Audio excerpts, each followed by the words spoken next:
I was 20 and living in my first apartment during college. It was a small, rundown place, but it was mine, and I loved the independence. One night, I was up late studying when I heard a knock at the door. 3 slow, deliberate knocks. At first, I thought it might be a friend or maybe even the landlord, but when I looked through the peephole, I saw a woman standing there. She was in her late 40s or early 50s with disheveled hair and wearing a thin nightgown. Her face was pale, almost gray, and her eyes looked empty. "Help me," she whispered, her voice trembling. I hesitated but opened the door slightly. "What's wrong?" I asked. She stepped inside without answering, clutching her arms like she was freezing. "They're in my apartment," she said, her voice barely audible. "They won't let me leave." I didn't know what to do. I offered her some water and asked if she wanted me to call someone, but she just shook her head. She sat on my couch, staring at the wall, muttering something I couldn't make out. I decided to call the police. When they arrived, she was gone. Just gone. The officers looked around my apartment in the hallway but found no trace of her. They asked if I'd been dreaming or mistaken, but I knew what I saw.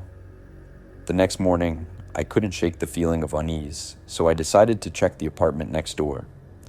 The door was slightly ajar. I knocked, but got no answer, so I pushed it open. Inside, the air was icy, and everything was covered in a layer of dust, as if no one had lived there for years. On the kitchen counter, I saw a calendar from 1978, with a date circled in red. Then, on the mantel, I noticed a photograph. It was the woman who had come to my door. She was smiling, standing in front of the same apartment building. The date on the photo? 1978. I left the apartment, shaking, and later found out from an old newspaper article that she had died in that very apartment decades ago. That night, I heard knocking on my door again. This time, I didn't answer.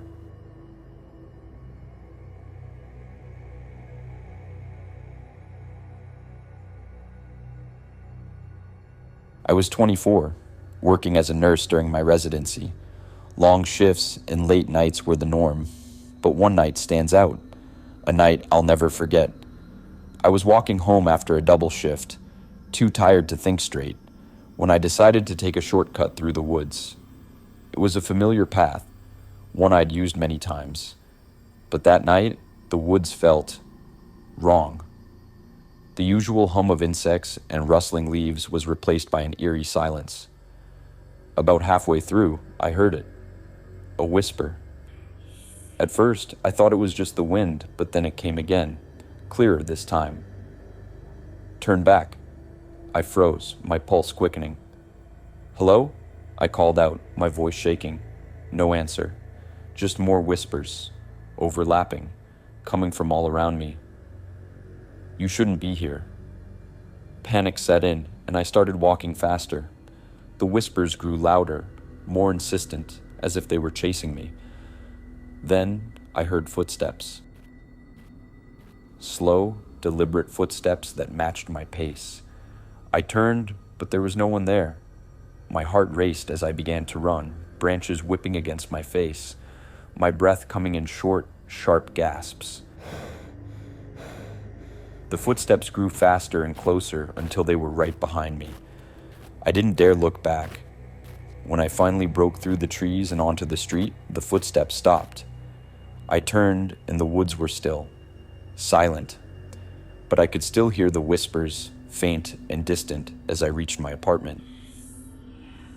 The next morning, I found deep scratches on my front door, like something had tried to claw its way in. I never took that shortcut again, and to this day, I avoid the woods altogether.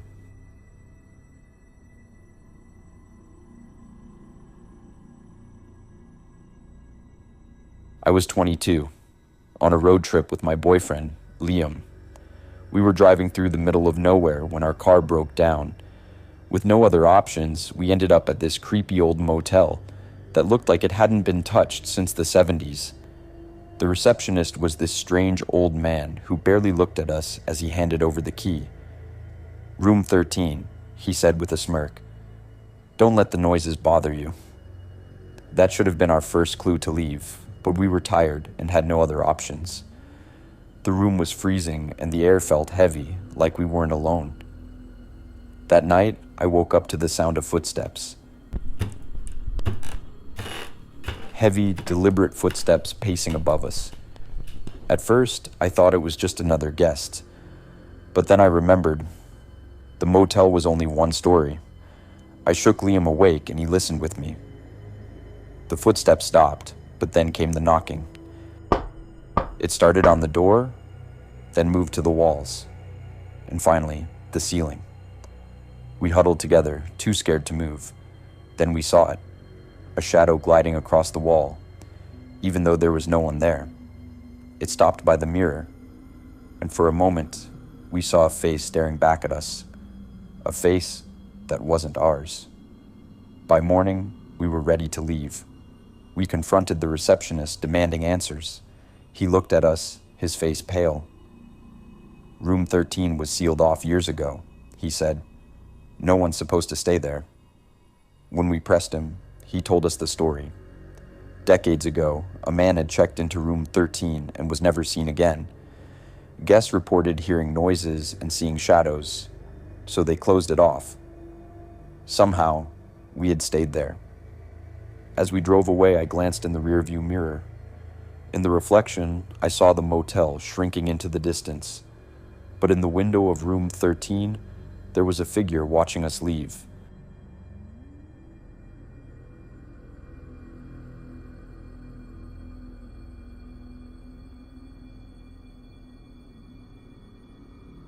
I've driven late-night shifts for years, but this one ride still keeps me awake at night. I sometimes wonder if I'll ever forget the face of that thing. It was past midnight on a freezing November night.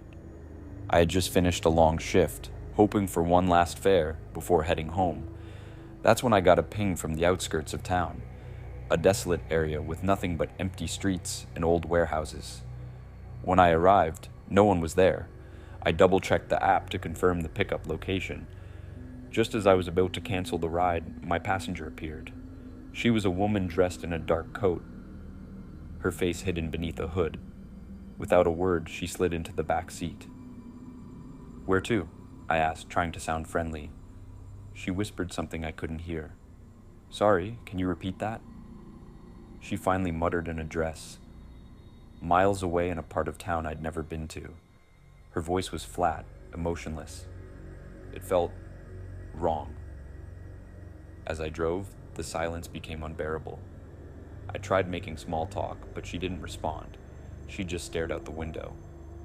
That's when I noticed something strange. The clock on my dashboard was stuck. It wasn't moving at all. Then, the radio turned on by itself. Static, mixed with faint whispers. I reached out to turn it off, but it wouldn't budge. The whispers grew louder, forming words I couldn't understand. I glanced at the rearview mirror. She wasn't there. My heart nearly stopped. I turned around, and there she was, sitting perfectly still, staring right at me. Her eyes were black. Not just the pupils, but her entire eyes were like two voids. She leaned forward and whispered, "Do you hear them?" Her voice was raspy, almost inhuman. I slammed on the brakes, heart pounding, and turned around. But she was gone.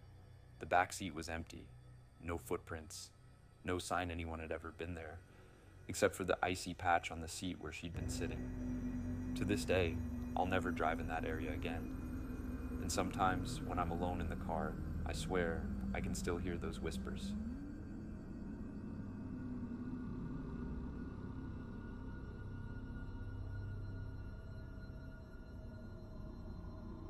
When I inherited my grandmother's house, I thought it would be a fresh start. I didn't know it would become my worst nightmare. After my grandmother passed, I was tasked with clearing out her old house. It was a creaky Victorian home, filled with antiques and memories. One day, while sorting through the attic, I found a porcelain doll in a dusty box.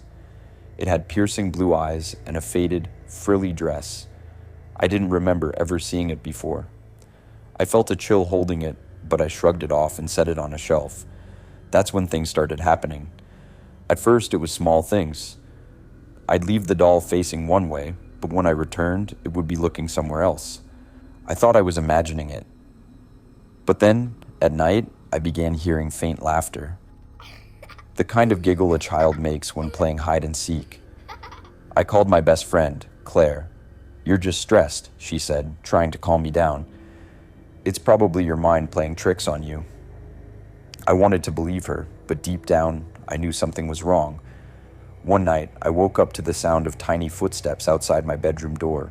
My heart raced as I grabbed the nearest object, a lamp, and opened the door. There was nothing there, but when I turned back to my bed, the doll was sitting on my pillow, its blue eyes staring into mine. I screamed and threw it into the fireplace downstairs. As the flames consumed it, I heard a horrifying shriek, like the cry of something alive. The fire went out instantly, leaving only ashes and silence. I sold the house the next day. But even now, I sometimes wake up feeling those blue eyes watching me, and I swear I still hear faint laughter in the dark.